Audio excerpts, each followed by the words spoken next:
on dit en norvégien? Skål! Skål.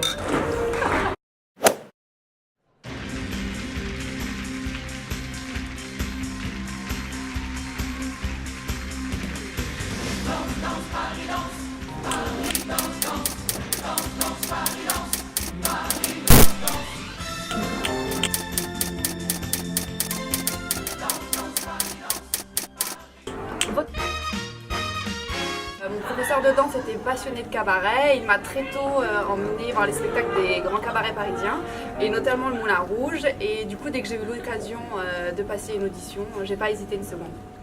Moi, j'ai travaillé à Berlin et il y a des danseurs avec qui j'ai travaillé qui m'ont dit qu'ils cherchaient des danseurs avec certaines tailles, au Moulin Rouge. Et j'ai passé l'audition en 91 chez Miss Doris, qui était maîtresse du ballet ici. Et j'ai été pris, voilà, et je suis là depuis. Alors moi j'ai commencé la danse un peu tard comparé à la plupart de mes collègues.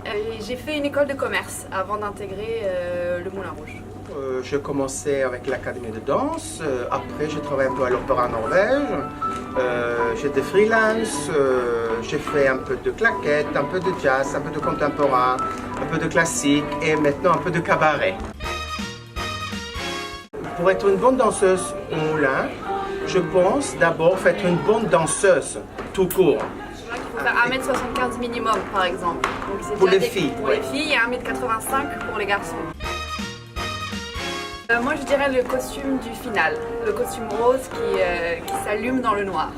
Bah oui, c'était entre costume rose ou costume rouge. Ouais, costume ferry, avec les boules qui s'ouvrent, qui deviennent des jupes de fleurs, j'aime bien, ouais. Oui et non. Oui, quand on est soliste et chanteuse. Corps de ballet, non, pas du tout. Mais par contre, on a le droit d'avoir notre propre personnalité et d'exprimer un peu les choses comme on le ressent. Vivre de sa passion. Moi, je dis toujours, je viens pas travailler, je viens danser. Et je pense que ça change beaucoup de choses. J'ai toujours travaillé avec le corps. J'étais d'abord gymnaste et après, oui, j'étais un peu nul à l'école.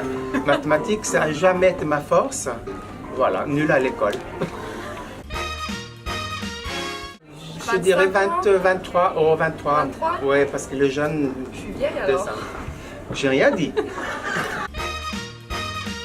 Sans hésitation, pour moi, c'est le French Cancan parce que c'est pas quelque chose que vous apprenez dans les écoles de danse en fait. Alors on a plusieurs répétitions par mois. Moi j'en ai à peu près 3 par mois, fixes, et après des répétitions entre les spectacles quand ça s'impose. Ouais, quand c'est moi qui les impose. Je dirais avant-gardiste parce que à l'époque la Doris Girl était plutôt féministe et elle se moquait un peu de la noblesse et elle essayait de s'émanciper du mieux qu'elle pouvait en montrant par exemple ses chevilles. Après, moi je dirais charismatique parce qu'il faut quand même une forte personnalité pour être danseuse au Moulin Rouge. C'est pas juste être bonne danseuse, il faut une forte personnalité. Et après, je sais pas, intelligente. On est obligé de choisir. Moi je dirais unique. Moi je dirais architecture. Et la culture. Culture, l'amour, Moulin Rouge. Le Moulin Rouge. Moi j'aime beaucoup le musée du Quai Branly. Et moi, musée d'Orsay. Moi c'est pas vraiment un restaurant, mais il y a un endroit pas très loin d'ici que j'aime beaucoup qui s'appelle le Terrasse Hôtel et qui a une vue imprenable sur tout Paris.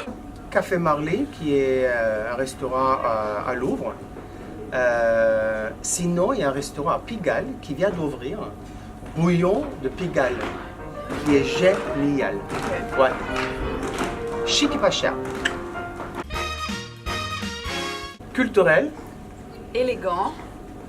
Élégant. Luxe. Et inévitable. Ça, c'est des 4 mots. Ouais, c'est pas grave. Ça fait 2 chacun.